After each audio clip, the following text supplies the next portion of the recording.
Hey, Bedros Keuilian here, and I'm founder and CEO of Fit Body Bootcamp, and today I want to talk to you about a long overdue video that I've been meaning to make, which is how to find the best fitness franchise model for yourself. Now, I should give you a full disclosure. I am the founder and CEO of Fit Body Bootcamp, so naturally I have a vested interest in you looking into and considering getting on board with the Fit Body Bootcamp franchise. However, I've done a lot of research while creating our franchise model, and I wanted to share this with you if you're out there looking for the best fitness franchise model to get into. So here's some things you ought to look out for, and here's some things you ought to consider asking the franchisor before getting on board with them. Thing number one is, what is the buy-in fee?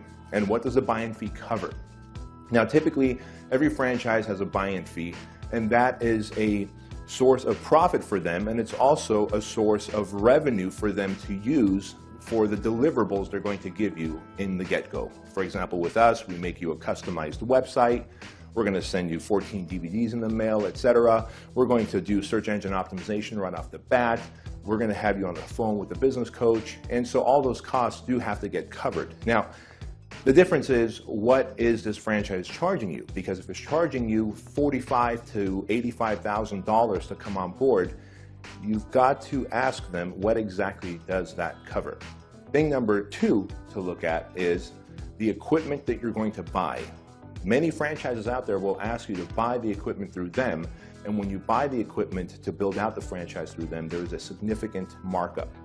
And while I'm a big fan of free enterprise and everybody profiting, it's in your best interest to find out what the equipment cost is going to be in addition to the buy-in fee, and what your limits are, whether you can shop outside for the best discount or if you're committed to purchasing that equipment from them.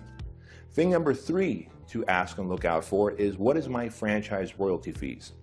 Now, the standard practice out there is to charge between 6 and 8% of your gross monthly revenues, which again, depending on the service that they're offering and the support they're giving you as you're on board with them, that may be an awesome thing. But look at it this way. If your franchise is doing $20,000 a month after, let's say, a year or two of being open, and they're taking 6% of that, they're effectively getting paid $1,200 a month on the $20,000 a month that you're making. And as you grow your business to $30,000 a month, that 6% now translates to $1,500 a month.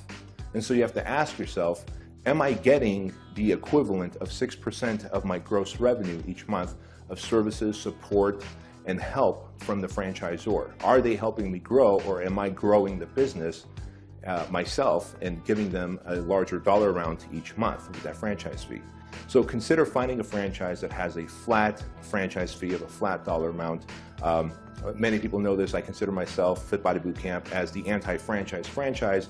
We have a flat franchise fee that's very fair, and we make our money on the back end when we help our franchise owners get more clients. I believe that's the proper business model. Your opinion might differ. The fourth thing that you're going to want to look at is, how long is the term of this franchise?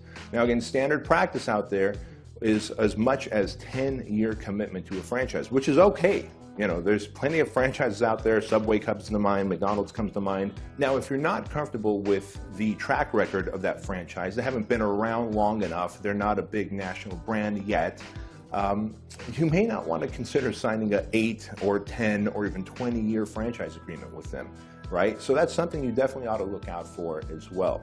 And of course, the fifth and final thing you ought to consider when looking for a good fitness franchise model to be a part of is, what is the level of coaching and support they give you? As a business owner, your problems are going to always change.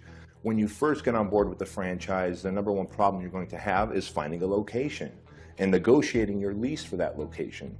As you grow, you're going to have probably marketing and sales problems, right? All good problems to have, good challenges to have. But if you have the support from the franchisor in helping you negotiate the lease and guiding you in the size of location you're looking for, the demographics to open up in, you're going to have a greater success rate from the get-go. And so as you get into your location and as you grow your location, you're probably going to need more staff. Is the franchisor able and capable of helping you to hire and train those actual employees who are going to help you out in automating your business so that you can actually take some time off. Because the last thing you want to do is be a hostage to your business model where you're literally working 60 to 80 hours a week just to keep it running.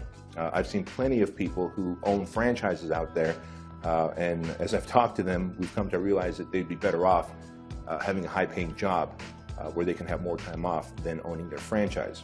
And think about this. As that franchise location of yours grows and you're ready for a second and third location, you want to have multiple outlets. Is the franchisor able to coach you, consult you, guide you, and help you in developing systems, processes, and automation so that you can grow to location 2, 3, and 4? If those things are not there, consider looking elsewhere. And those are some of the top 5, red flags that I would share with you when you're looking for a franchise business model, especially in the fitness industry, to go into. Now, of course, if you have any questions for me, if there's any support that I could give you, you can reach out to me by going to our website, which is down below in our description box. I'll talk to you later. Bye-bye.